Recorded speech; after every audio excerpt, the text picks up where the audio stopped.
Hey everybody, it's about 2:37 in the afternoon, and this here, you can see right there, I'm reading Dan Drazen's review of 241, which was released in November of last year, or around November of last year. So, exactly what does Dan have to say about this? Well, surprisingly, I'm going to tell you this right now. Dan Drazen, his overall score that he gave for this,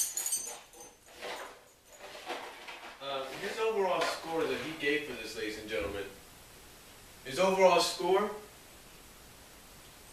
a 24 out of 30. That's right, 24 out of 30. You know, for many of you that pay attention and do watch these and click on the links to these reviews, basically I've already told you what this thing is. 10 out of 10 is basically like an A+, a 5-star kind of effort. 25 out of 30 is like a B+. So basically that's what he got. He got basically around a B+, for this issue. And here's what he has to say. Here's what he has to say, and I'm checking my time there. Here's what he has to say. He basically says that the cover for the comic book looks more like a layout for a poster that Archie would sell, or could sell, at the next New York Comic Con. Okay?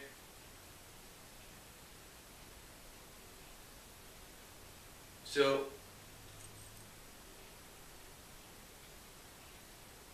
basically, here's what the story is. The story title is Unraveling. That's what the title of the story is.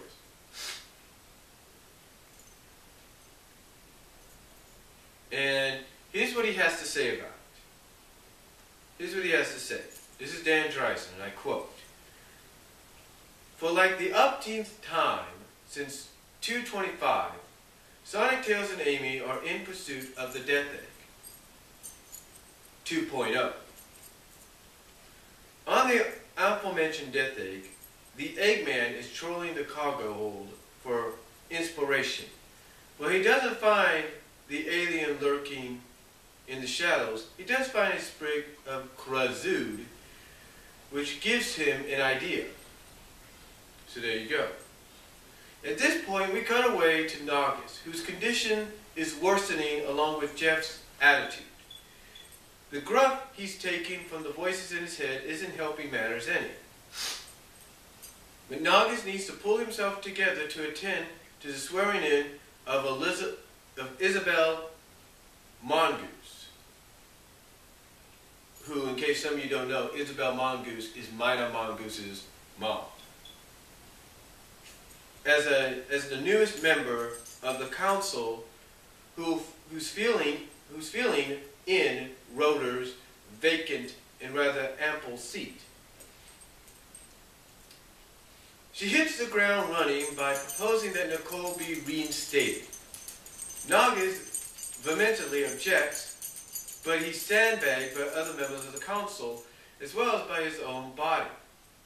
Whereupon he excuses himself to go to the little wizard's room. And now for the question nobody asked. What do you get when you cross a Drazen with a giant metal Sonic? I don't know either, but Sonic and the gang are looking at it. Nagas, meanwhile, has just been told that he's going to be featured on Cribs. So he needs to find a new crib for his wizard homies. His first stop is at an upscale property that's seen better days. Max Acorn, Nagas' suggestion of a crystal rehab, however, is vetoed by the Royals. Next stop is the duplex of Jules and Barina.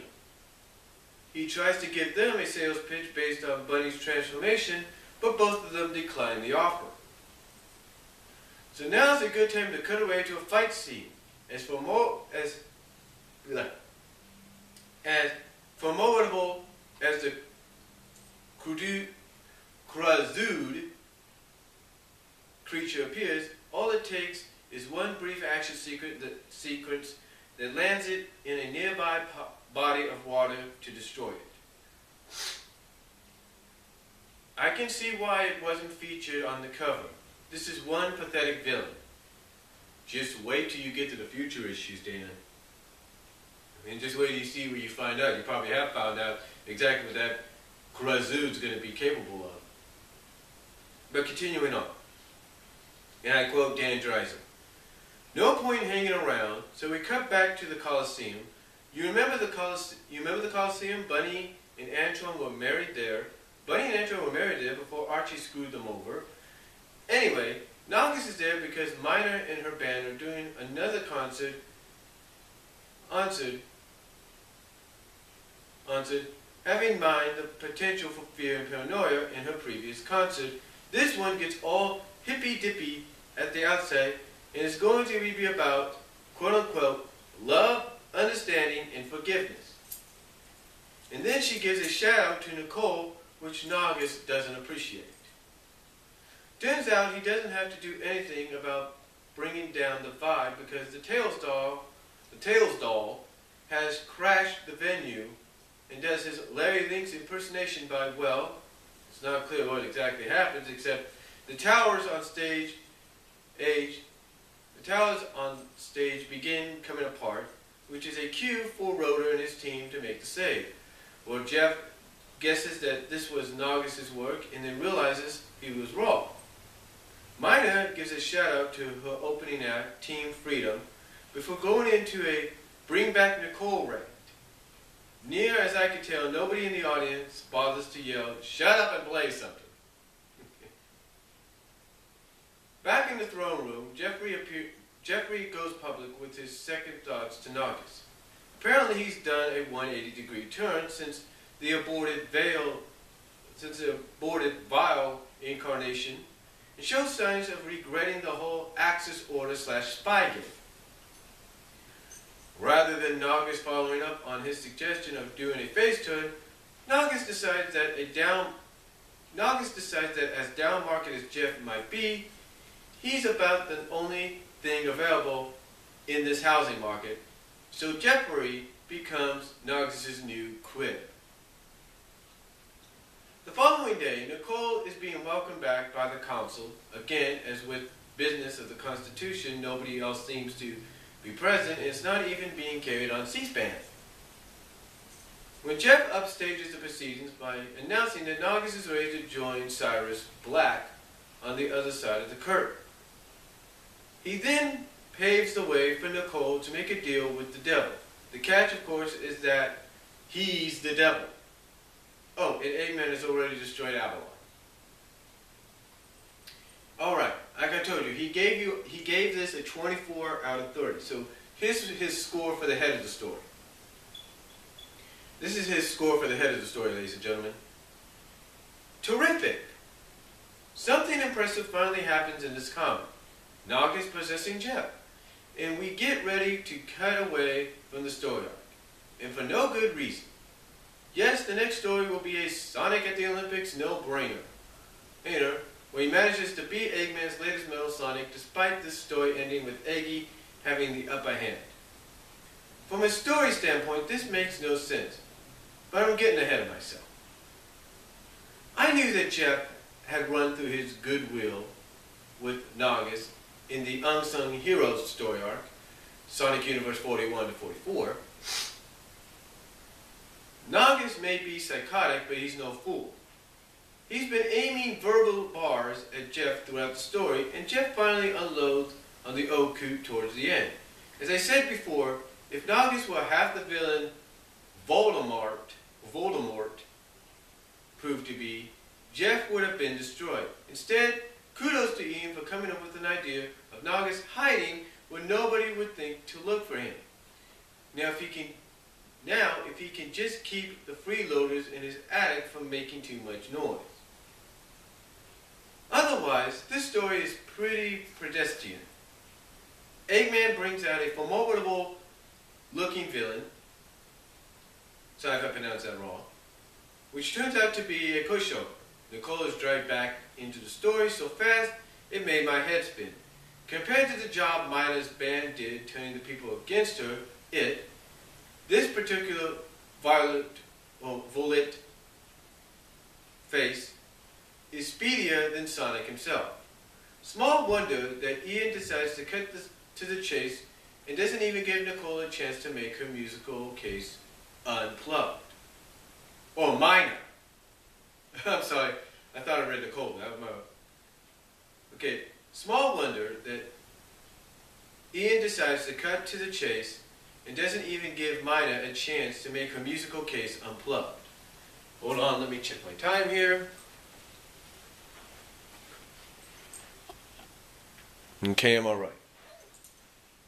Alright. Of course, Ian has other items on his agenda. Specifically, having Naugus checking the real estate market and getting shot down by the Royals and Sonic's family before he gets a chance to get around to talking to closing costs. On the plus side, that was pretty effective.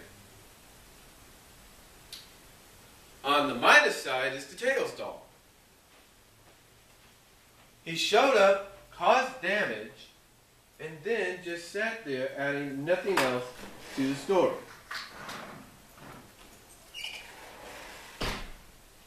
But he's different from Larry Lynx because, come to think of it, how is he different from Larry Lynx? Just like Larry, he shows up when needed, does what Ian needs him to do, then goes limp and useless. Sounds a lot like Larry's character to me. I was beginning to think that Larry is only in the continuity as a prop. The Tails doll is a prop, a Larry clone. It loses the scroop sound effects. It worked in the Tea Party setup, but not here. Isabel is cute, but seemed to have no function other than introducing the Bring Back Nicole resolution. Other than that, she's another chipper, a character thrown into the deep end and not even expected to do one lap of the pool. Is she related to Mina? Yes. Or is she that too stereotyped? And if so, couldn't have shoehorned into the story somehow? It would give Mina's return to the stage a bit more context. As for what could have been sacrificed, the entire battle with the crew bot could have been dropped out of the comic with nobody the wiser. I know Ian is supposed to deliver action and more action, but these fights are getting pointless and more pointless, except as a way for Eggman and Ian to buy some time. The one decent idea of Naugus possessing Jeff is lost in a crowd of useless ones. Head score, 4. So he gets the head of the story 4. Now the I score, let me check my time again. The I score, he gives a 10.